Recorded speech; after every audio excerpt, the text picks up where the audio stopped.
optimal minimal. At this altitude, I can run flat out for a half mile before my hands start shaking. Can I ask you a personal question? Now would seem an appropriate time. What if I did the opposite? I'm a cybernetic organism, living tissue over metal endoskeleton.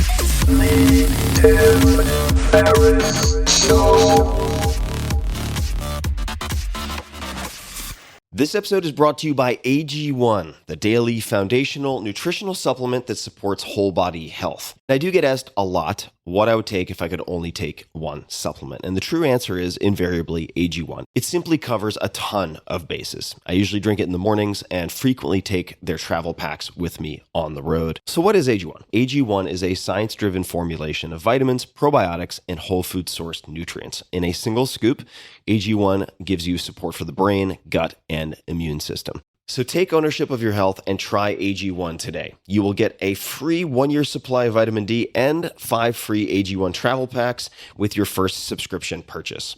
So learn more, check it out. Go to drinkag1.com/Tim. That's drinkag1, the number 1, drinkag1.com/Tim. Last time, drinkag1.com/Tim. Check it out. Hello, boys and girls. This is Tim Ferriss, and welcome to another episode of The Tim Ferriss Show, where it is usually my job to deconstruct world-class performers and tease out the routines, the habits, favorite books, etc. that you can use. This is a slightly different format today. We have an in-between-isode, which is a shorter episode, a shorter format, and we have a reloaded round 2 with Derek Sivers by popular demand. Derek Sivers, at Sivers on Twitter, Sivers. It's one of my all-time favorite humans. I call him often for advice. You can think of him as a Philosopher King programmer, master teacher, and merry prankster. Originally a professional musician and circus clown, I'm not kidding, Derek created CD Baby in 1998. It became the largest seller of independent music online with 100 million in sales for 150,000 plus musicians. He then sold CD Baby in 2008 for $22 million, giving the proceeds to a charitable trust for music education. I could use some talking education because I'm chewing my words today. And this particular episode is comprised of questions that you guys submitted in part. So there were a number of questions I didn't get to asking him, and he answers those, and he cut my voice out of other episodes to do so. And then there were questions upvoted on Reddit for him to answer, which I promoted on Facebook and on Twitter, so you guys could participate. And he asked those folks to send in audio. So the questions he answered were in part determined by those willing to send in their questions via audio from all over the planet. And he answers things such as successful, who's the first person who comes to mind, how should one share themselves or their work online, probably the best answer I've heard anyone give, parenting advice, or at least his practices, Socrates and learning programming and how those are related. One of my favorite quotes that I've ever heard him put out there: if more info were the answer, we'd all be billionaires with perfect abs. So he talks about the difference between knowing and doing and how to bridge that gap. Habits for living a successful life, and what he would do if he were starting over with $1,000 in the bank and just the clothes on his back, could not use his name or face recognition to do anything. And this episode is worth listening to, even if you just listen to the last 3 minutes. And that is where he answers the question, what is something you believe that other people think is insane? And he expands that to mean, what unpopular opinions do you hold? It is awesome and hilarious. So if you want to listen to the first interview that I did with Derek, you can just go to 4hourworkweek.com/Derek, all spelled out. But this one stands alone. You can listen to it independently or just by itself. I suppose those are the redundancy department. And that is it. So please enjoy this solo act by Derek Sivers. When people ask you, what do you do? How do you answer that? Ooh, that's a heavy question for everyone, isn't it? Like we think, oh no, this is my big moment. This is where I have to define who I am. I heard that Stuart Brand gives a different answer every time he's asked. I like that. It's a good challenge. But if you search YouTube for the British magician Darren Brown doing his hypnotizing handshake, I think one of his videos is called Russian Scam. He holds out his hand as if to shake yours, But then when you lift up your hand to shake his, he grabs your forearm with the opposite hand instead, and he puts something else in your hand. It's all very confusing, and it puts people into this state of confusion, where they're open to suggestion to help find some reason for what's going on here. He's got this great little book called Tricks of the Mind that I highly recommend, where he tells how he did something similar to stop a mugging. He was held up at knife point in a dark street once, and the attacker said, "Give me all your money." And Darren Brown just turned to him and said, my grandfather had a wall that was 5 feet high, little ducks all around. Do you know the type? Like this. And a few more nonsense sentences like that, and the mugger was just completely thrown off. And he walked off kind of derailed. So I think that confusion is a great way to break habits. So lately, when someone asks what I do, I tend to say something like, "I don't know," or, "I've never thought about it before." And then that just derails the whole routine of a boring conversation, right? It lets them know we're not just painting by numbers now. And also I think it's like finding someone who doesn't know their name, right? Like, how could you not know your name? How could you not know what you do? Poor guy must have amnesia. Let's help him figure it out, because we can't just have someone walking around not knowing what it is they do now, can we? When you think of the word successful, who is the first person who comes to mind and why? Well, the first answer to any question isn't much fun because it's just automatic, right? Like, what's the first painting that comes to mind? Mona Lisa. Oh, name a genius. Einstein. Who's a composer? Mozart. But this is the subject of the book Thinking Fast and Slow by Daniel Kahneman. There's the instant, unconscious, automatic thinking, and then there's the slower, conscious, rational, deliberate thinking. So I'm really, really into the slower thinking, like breaking my automatic responses to the things in my life and slowly thinking through a more deliberate response instead. And then for the things in life where an automatic response is useful, I can create a new one consciously. So, like, what if you asked, when you think of the word successful, who's the third person that comes to mind? And why are they actually more successful than the first person that came to mind? Well, in that case, the first person would be Richard Branson, because he's like the stereotype, right? He's like the Mona Lisa of success to me. And honestly, you might be my second answer, but we could talk about that a different time. And my third and real answer, after thinking it through, is that we can't know without knowing a person's aims, right? Like, what if Richard Branson set out to live a quiet life, but like a compulsive gambler, he just can't stop creating companies? Well, then that changes everything, and we can't really call him successful anymore. What are the most common misconceptions about you? Oh, I feel pretty understood. I don't think people are thinking about me enough to conjure up any misconceptions. We think the goal of writing and communication is to be understood, but I think a better goal is just making sure that you're not misunderstood. I learned this the hard way at my last company because we had 250,000 customers. So when I'd send out an email to everyone, if any sentence was at all unclear in any way, I'd get like 50,000 confused replies from people, which would take my team like 1,000 man-hours to go through.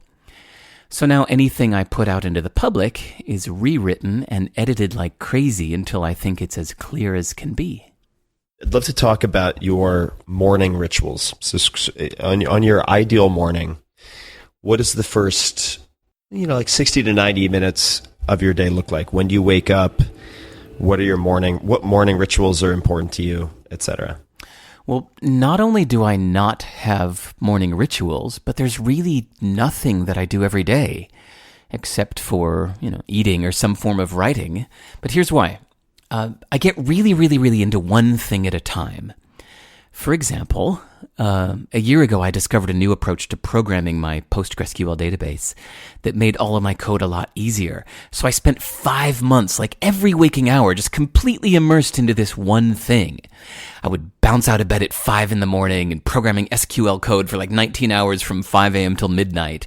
I'd stop maybe an hour or two a day to go for a run or talk on the phone with a friend. But after 5 months, I finished that project. So I took a week and I went hiking in Milford Sound in New Zealand, totally offline. But when I got back from that, I was so like Zen nature boy that I spent the next couple weeks just reading books outside. But then it was time for me to prepare my big keynote speech for this conference, which tied into something I'd been wanting to do for years anyway, which were all those book notes turned into directives that we talked about last time. So for the next 3 or 4 months, I did nothing but that. Again, like 5 a.m. till midnight, just doing that one thing. And when I'm really into my work, you can't pry me away when I'm really in the zone like that. Like, I don't want to hang out. I don't want to watch anything. I don't want to distract myself in any way. I'm just so into what I'm doing. So I think, if I think back to when I started CD Baby, it was just like a little thing like this that I thought was going to last a few months, but it ended up lasting 10 years, right? So for those 10 years, like 7 days a week from 7 a.m. to midnight, I did almost nothing else but that. So sometimes a project can last for years. So the point is, I can picture that ideal world, right, where I spend a few hours a day on each of my top 3 priorities. But I just get so in the zone with one thing that it feels like going against my nature to break that. And I read once that people who were happiest with their life when interviewed at the end of their life were the ones who had spent the most time in that state of flow, just being in the zone. So although I feel I probably should have these morning rituals and daily habits, I just don't. And knowing this, I can plan accordingly, right? Like if I want to learn a language, it's probably not going to be by doing it 2 hours a day, but just total immersion. What are you world class at that people might not realize? Or what do your friends know you're world class at that the rest of the world doesn't know about? I've got the world's longest attention span. I'll just sit down and do one task for like 12 hours straight, or all day for 25 days in a row, you know. I love that my kid is getting it from me by the way that we play. Like, whenever we play, I never say, let's go, time to go. We just do something until he's ready to move on. Like, he'll lead me to the river and just throw rocks in the water for a couple hours. And then we'll go to the ocean and build a fort out of driftwood for hours. And then draw in the sand with shells until he's sleepy. And we've always done it this way since he was, like a 1-year-old. Other families would come play on the playground for 20 or 30 minutes at a time, but we would just be there for hours with him fully immersed in some newly invented game. And what's funny is that nobody else can hang with us like this, like not even his mom. Everyone else gets so bored. People ask if I meditate or do yoga, but nope. My daily life feels like working meditation. Even being with my kid is like meditation, as you can tell. Okay, now we're doing the format today where we're going to open up the phone to callers. But, since it's Christmas Day, phones are a little slow. Hey, there's a call. Hey, Derek, this is Sam Thomas Davis from Stockholm, Sweden. My question is, where are you up to with the Do This project, and are you going to be sharing your findings on your blog? Many thanks. Yes, definitely. In the first podcast, I said I had like 18 sentences, but really I meant I have like 18 categories, such as how to be useful to others, how to get rich, how to like people, things like that. So altogether, I've got about 120 directives, and each one I think requires a little more explanation. So instead of just listing them all, I think each idea deserves its own little spotlight. Right? Like a little page that can be linked to and shared about just that one idea instead of only the entire list. If you want to be notified when they're ready, just get on my private email list, either by going to sivers.org/list or just email me to ask. It's derek@sivers.org.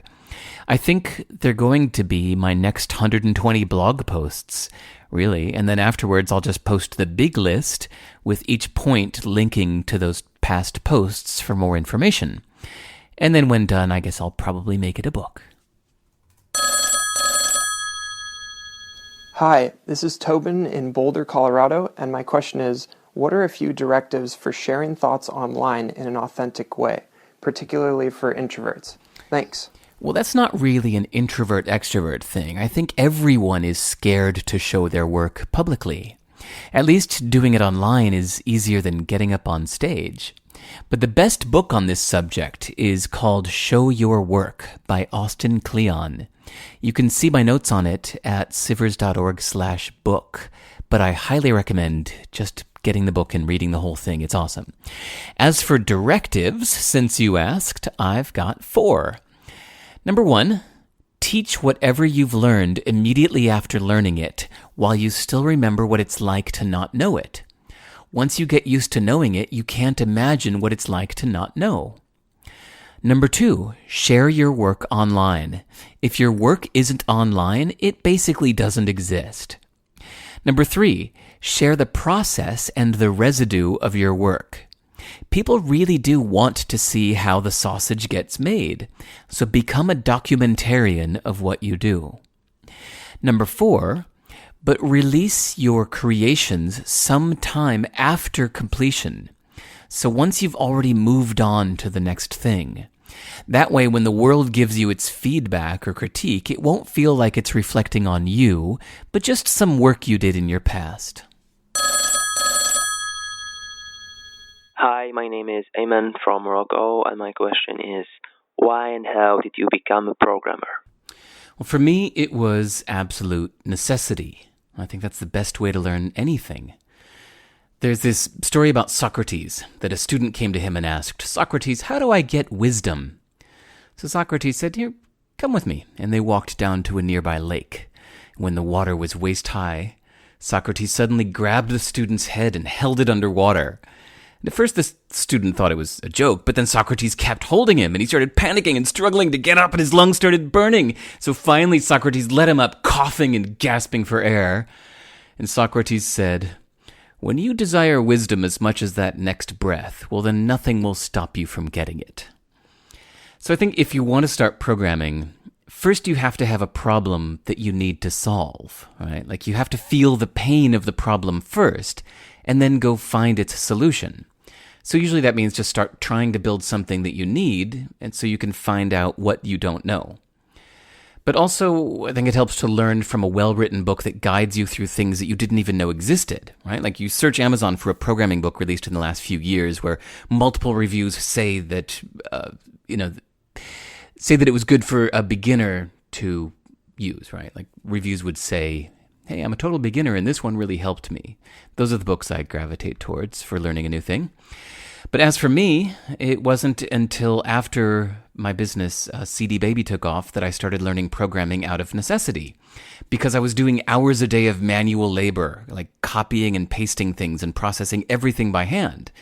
So by learning to write some really simple little 20-line programs, I saved myself hundreds of hours of work, right? Like the ultimate motivation.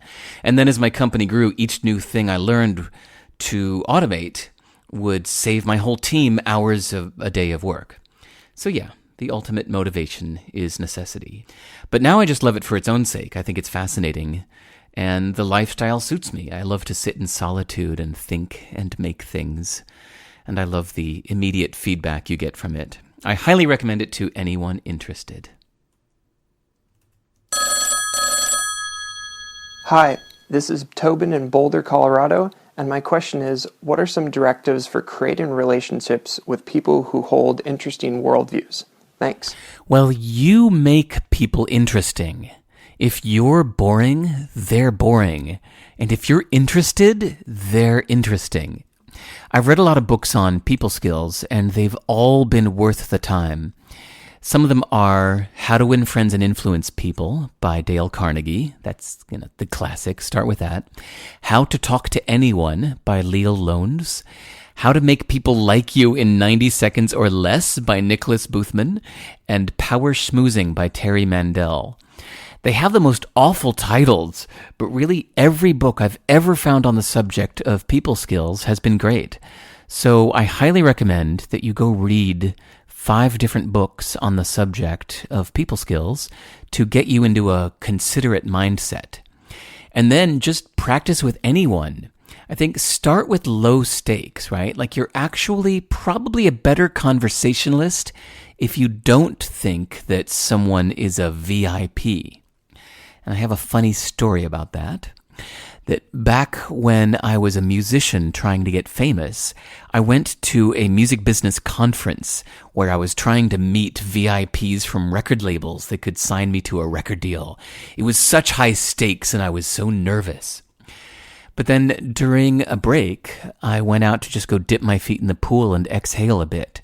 And I was sitting next to some dude that was just doing the same thing. And so we just started shooting the shit about that girl over there and the silly platters of food they had laid out and why people come to these events in the first place.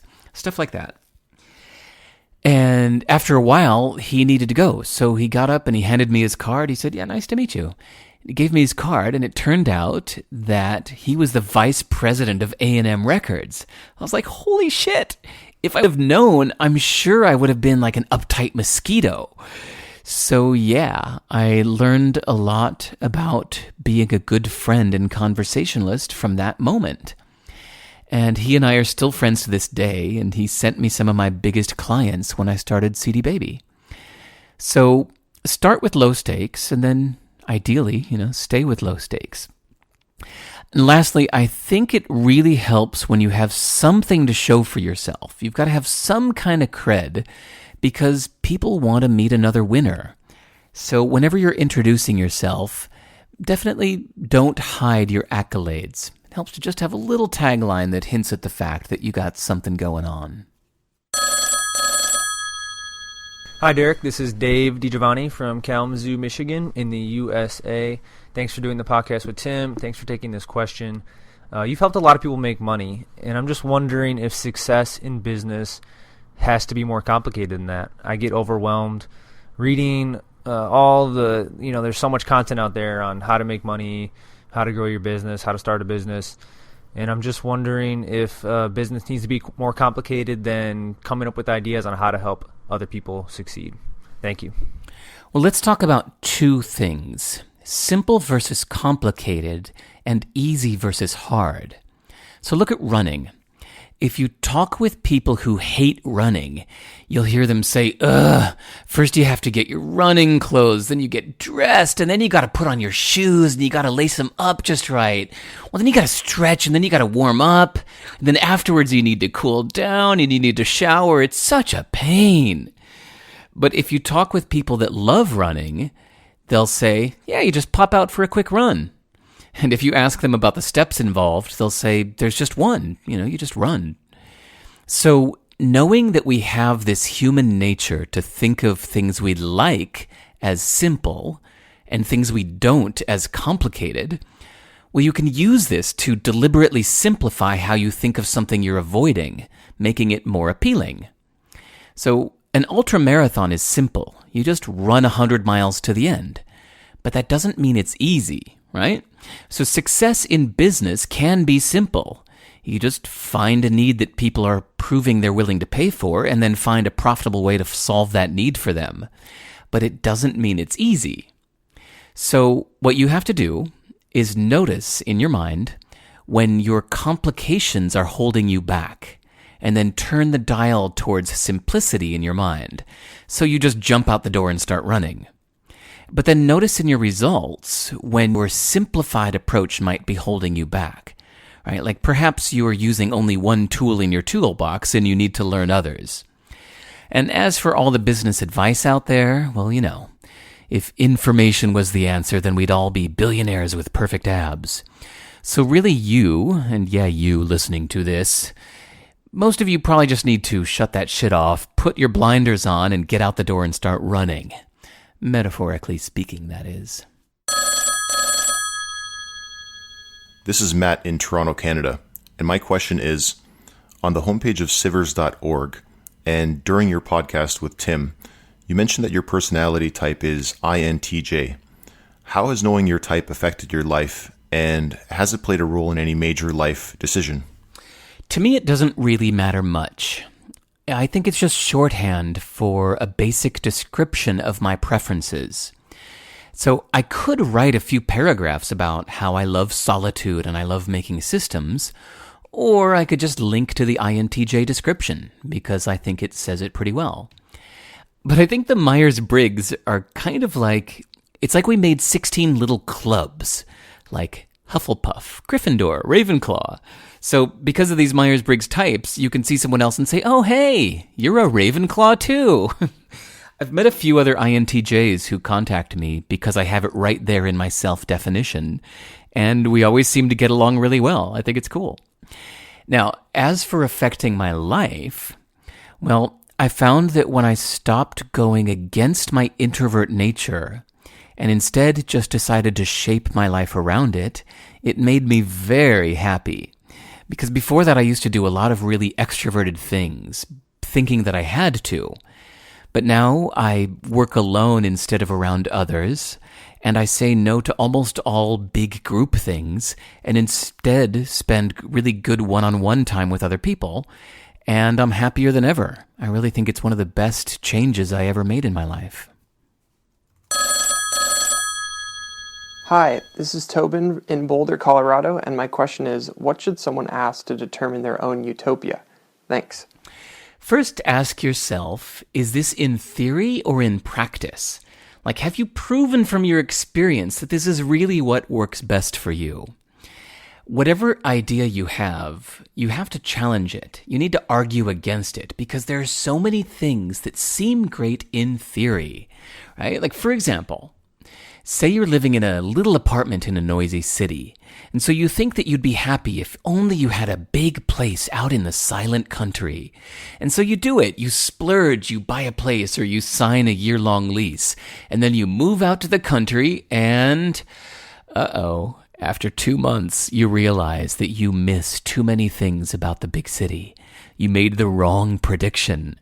And it happens the other way too, right? Like people moving from the quiet burbs to the big city. Or somebody who's an employee that thinks they'd just be happy if they could quit their job and start their own business.